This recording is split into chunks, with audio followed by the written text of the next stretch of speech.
চোখের ইশারায় হারিয়ে যাব রে। টলিউডের চর্চিত জুটি অঙ্কুশ আর ঐন্দ্রিলার প্রেম যেন সময়কে হার মানিয়েছে। এক যুগ পেরিয়ে আরো গভীরে গিয়েছে তাদের গল্প। মির্জা হিট হওয়ার পরে 2024-এ বিয়ের গুঞ্জন জোরালো হয়েছিল, কিন্তু শেষমেশ সেটা আর বাস্তবে রূপ নেয়নি। আর সেখানেই তৈরি হয় খানিক রহস্য।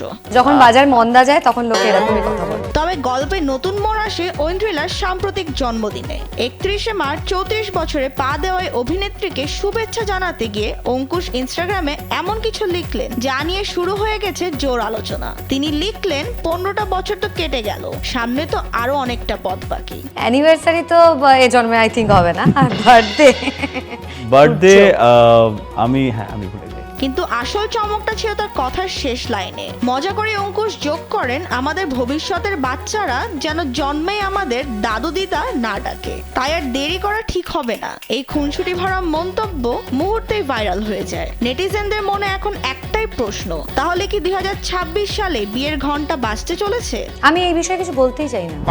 এর আগেও 2024-এর শেষে বেনারসের পাঞ্জাবি পছন্দ করা ভিডিও পোস্ট করে বিয়ের আভাস দিয়েছিলেন তারা। ফলে এবারকার এই ইঙ্গিত যেন সেই আগুনে নতুন করে ঘি ঢাললো। ম্যাজিক থেকে মির্জা, পর্দায় হোক বা বাস্তবে, তাদের কেমিস্ট্রি বরাবরই নজর কাড়া। ধরা পড়ে, বারবার জব দিতে গিয়ে ধরা পড়ে। এখন ভক্তদের একটাই অপেক্ষা, এই ভালোবাসা কবে আনুষ্ঠানিক রূপ পাবে। যদিও অঙ্কুশ ইঙ্গিত ছুড়ে দিয়েছেন, ঐন্দ্রিলা কিন্তু এখনো শুধু ভালোবাসার ধন্যবাদ জানিয়ে রহস্যটা জমিয়ে রেখেছেন। বেলা চাও, এই বেলা চাও, প্লিজ বেলা চাও। বিনোদন ডেস্ক, কালবেলা।